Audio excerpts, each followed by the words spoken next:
기본적으로 제가 가장 애용하는 메이저리그 통계 사이트가 크게 두 가지가 있습니다. 하나는 팬그래프닷컴, 하나는 베이스볼 레퍼런스인데요.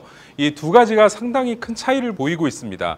타자 같은 경우는 팬그래프와 레퍼런스의 이런 평가를 하는 항목 자체가 큰 차이가 없거든요. 하지만 투수 같은 경우 레퍼런스는 투수가 실점을 얼마나 막아냈느냐를 중요하게 생각을 하고, 팬그래프는 조금 성적이 복잡하긴 하지만 투수의 능력으로 평가할 수 있는 항목을 세 가지로 보거든요. 그게 바로 피홈런, 탈삼진, 볼넷 허용입니다. 그리고 피안타라는 부분을 팬그래프는 제외하게 됩니다. 그렇다 보니까 레퍼런스와 팬그래프의 승리 기여도 차이, 그리고 예측 차이가 좀 많이 차이가 있을 수 있어요. 그런데 뭐 기본적으로 이런 예측이라는 부분에 있어서는 아무래도 팬그래프가 좀 더 예측을 잘한다라는 그런 평가를 받고 있고, 이런 팬그래프 쪽에 보시면은 집스, 스티머 여러 개의 예측 프로그램들이 있는데 이게 사실 대동소이합니다. 거의 예측하는 프로그램이 큰 차이는 없고, 보통 어떻게 예측을 하는지를 보면 최근 3년 또는 4년의 성적을 보고 판단을 하고, 또 그게 성적의 가중치가 들어갑니다. 예를 들면은 전년도 성적이 3년 전 성적보다 훨씬 중요하게 작용을 하겠죠. 그리고 많이 들어보셨겠지만 에이징 커브라고 해서 이 어떻게 보면은 노쇠화에 따른, 나이에 따른 기량 하락 곡선이라는 게 있거든요.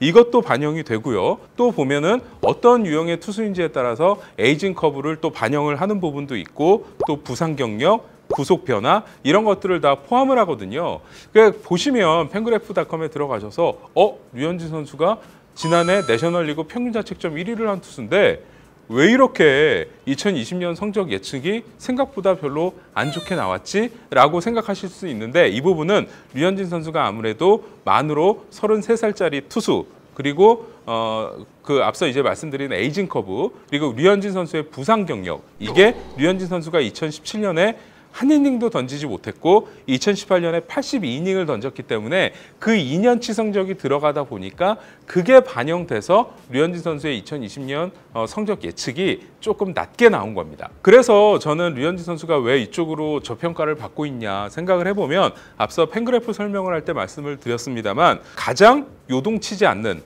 그러니까 투수가 본인의 실제 능력으로 평가받는 게 피홈런, 탈삼진, 볼넷 허용이라고 말씀을 드렸는데, 그러니까 그 부분을 팬그래프가 생각하는 이유는 뭐냐면 팀의 수비는 변수가 많기 때문에 투수의 순수 능력으로 평가하기가 어려운 겁니다. 경기를 실제 보시면 류현진 선수는 뭐 삼진도 많이 잡고 하지만 수비를 활용하는 능력이 뛰어난 투수거든요. 그렇다 보니까 류현진 선수가 이 부분은 항상 논쟁이 되고 있어요. 과연 그 부분을 피안타라는 부분을 모두 배제하는 게 맞느냐. 근데 저는 그러면 안 된다라고 보는 이유가 뭐냐면, 류현진 선수가 지난 시즌에 기록한 이런 타구를 허용했을 때 그 타구의 속도, 평균 속도, 그리고 발사 각도, 이런 부분에서 메이저리그 탑 클래스의 성적을 찍었거든요. 근데 팬그래프에서는 그 부분을 반영을 하지 않습니다. 그래서 류현진 선수가 저평가를 받고 있지만 이 부분은 편하게 보셔도, 너무 심각하게 받아들이지 않으셔도 될 것 같다라는 생각이 들고요. 우리 선수들의 다른 예측을 보면은 제가 스티머 예측으로 봤을 때 류현진 선수는 14승 5패, 평균 자책 4.26을 기록하고요. 182.2이닝을 던집니다. 이 부분은 상당히 마음에 들죠. 승리 기여도가 2.9가 나옵니다. 그리고 김광현 선수가 상당히 좋게 나왔어요. 김광현 선수가 11승 9패, 평균 자책점 3.89, 그리고 158이닝을 던지는데, 이게 또 사실은 의미가 없는 이유가 뭐냐면 리그를 바꾸는 선수 성적을 어떻게 예측을 해요? 오히려 김광현 선수가 KBO 리그에서 온 선수이기 때문에 더 류현진 선수보다 성적 예측에 있어서는 아주 유리했을 겁니다. 그렇기 때문에 김광현 선수가 저는 이 정도 성적만 찍는다 그러면은 거의 뭐 메이저리그 정말 최고의 안착, 류현진 선수만큼이나 성공적인 데뷔를 할 수 있을 것 같다는 생각이 들고요.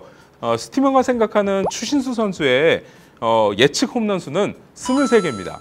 작년에 추신 선수가 24개를 치면서 메이저리그 데뷔 후 최고의 본인 기록을 만들어냈거든요. 근데 추신 선수가 23개 홈런을 찍는다면 또 성공적인 시즌, 텍사스와의 7년 계약이 마무리가 될 것 같고, 다만 추신 선수가 수비에서의 기여도가 좀 떨어지는 편이기 때문에 공격과 수비를 합쳤을 때 승리 기여도는 0.7, 조금 아쉽게 나왔어요. 그리고 최지만 선수는 재작년에 홈런 수가 10개, 작년에 19개였는데 올해 예측 홈런 수는 18개.